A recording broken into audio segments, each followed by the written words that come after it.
Assalamualaikum warahmatullahi wabarakatuh. Perkenalkan, nama saya Royana dari kelas 5A Pendidikan Matematika Universitas Sultan Ageng Tirtayasa. Nah, pada kesempatan kali ini, saya akan mencoba menjelaskan mengenai materi testing hipotesis concerning variance pada halaman 530 sampai 536 pada buku Mathematical Statistics with Application. Nah, di sini ada pendahuluan, pengujian hipotesis mengenai varians populasi atau simpangan baku, berarti kita ingin menguji hipotesis mengenai keragaman suatu populasi ataupun membandingkan keragaman suatu populasi dengan populasi lainnya. Nah, statistik yang cocok sebagai dasar keputusannya adalah statistik chi-square atau lambangnya begini dan statistik F.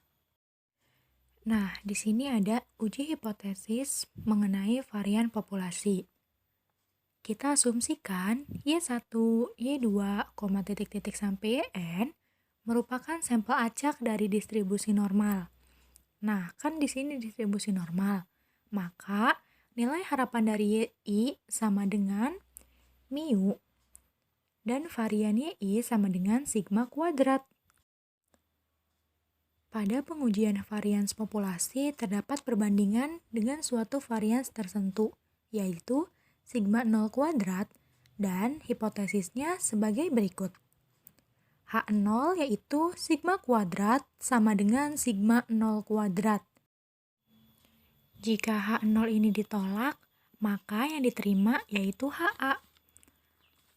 HA itu ada 3 kondisi, yaitu yang pertama, sigma kuadrat lebih dari sigma 0 kuadrat, di mana ini merupakan uji satu arah kanan. Yang kedua yaitu sigma kuadrat kurang dari sigma 0 kuadrat, di mana ini merupakan uji satu arah kiri. Dan yang ketiga, sigma kuadrat tidak sama dengan sigma 0 kuadrat, di mana ini merupakan uji dua arah. Karena kan kalau tidak sama dengan itu memenuhi yang lebih dari dan yang kurang dari. Jadi ada dua arah. Untuk statistik uji didasarkan pada distribusi chi-square pada teorema 7.3. Rumusnya yaitu chi-square itu n kurang 1 dikali s pangkat 2 per sigma 0 pangkat 2, di mana n-1 dikali S pangkat 2 itu merupakan varian sampel dan sigma 0 kuadrat merupakan pembanding penentunya. Nah, di sini ada kriteria pengambilan keputusan dan daerah penolakannya. Untuk uji satu arah kanan yang lebih dari, bentuknya seperti ini.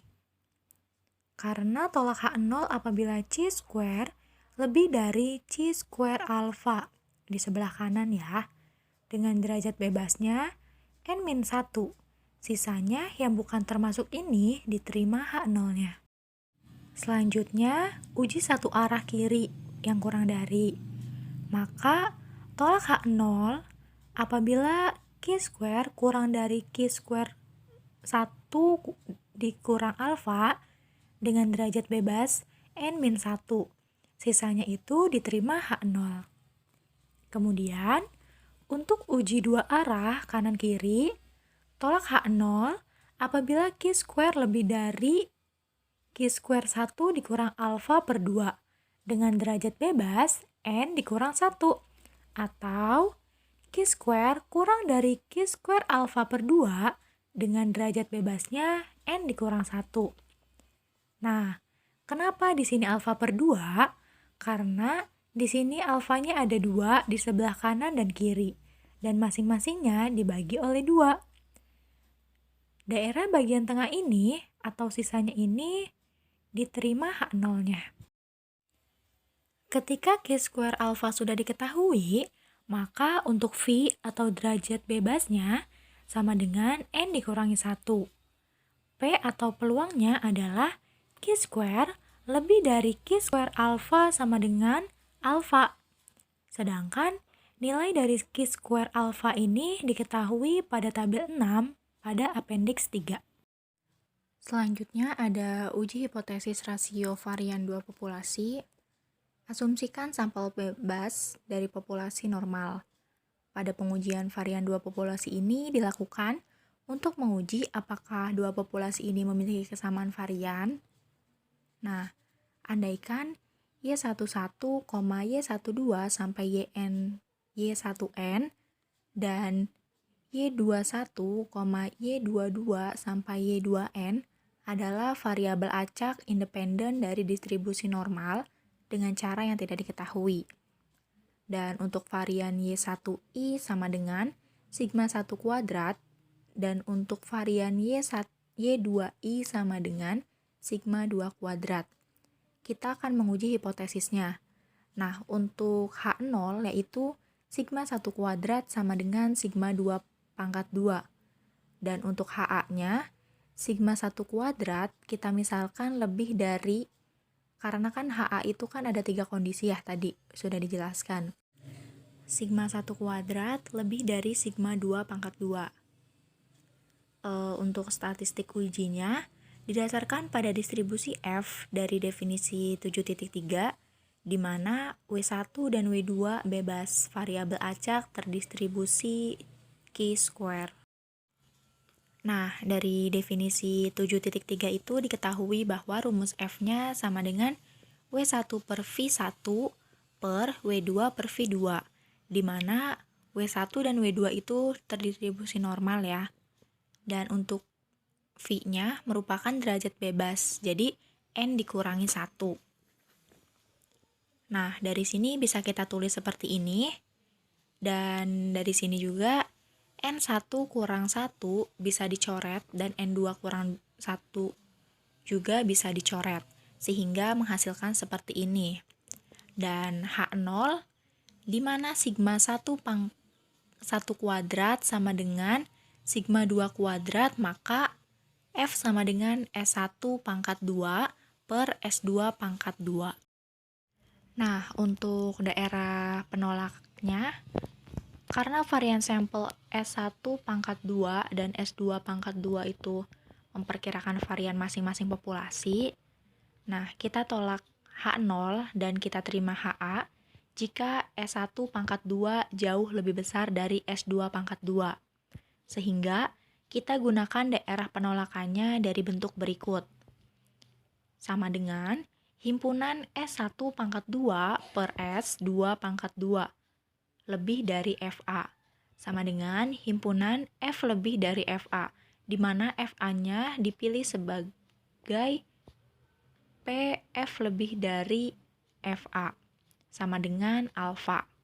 Nah, ketika F memiliki derajat bebas V1 sama dengan N1 dikurang 1 merupakan derajat bebas pembilang, dan V2 sama dengan N2 dikurang 1 merupakan derajat bebas penyebut. Untuk nilai F distribusi atau FA ini dapat dilihat di tabel 7 appendix 3. Selanjutnya, uji hipotesis rasio varian dua populasi, di mana HA-nya dimisalkan tidak sama dengan. Jadi, untuk statistik ujinya didasarkan pada distribusi F. Untuk yang dua arah ada dua juga ya F-nya, di mana F sama dengan S1 pangkat 2 per S2 pangkat 2. Dan sebaliknya, untuk F pangkat min 1 sama dengan S2 pangkat 2 per S1 pangkat 2. Perhatikan, misal FAB menunjukkan suatu variabel acak dengan distribusi F dengan A dan B sebagai pembilang dan penyebut derajat bebas masing-masing. Dan misalkan FAB, alfa per 2 sedemikian sehingga P FAB lebih besar dari FAB, alfa per 2 sama dengan alfa per 2. Maka ketika kedua ruas ini dipangkatkan min 1, maka diperoleh hasilnya seperti ini. Sehingga daerah penolakannya RR merupakan F lebih dari Fn1 dikurang 1, N2 dikurang 1, alfa per 2. Atau F kurang dari N1 dikurang 1, N2 dikurang 1, koma alfa per 2 pangkat min 1. Cukup sekian yang dapat saya sampaikan, kurang lebihnya mohon maaf. Wassalamualaikum warahmatullahi wabarakatuh.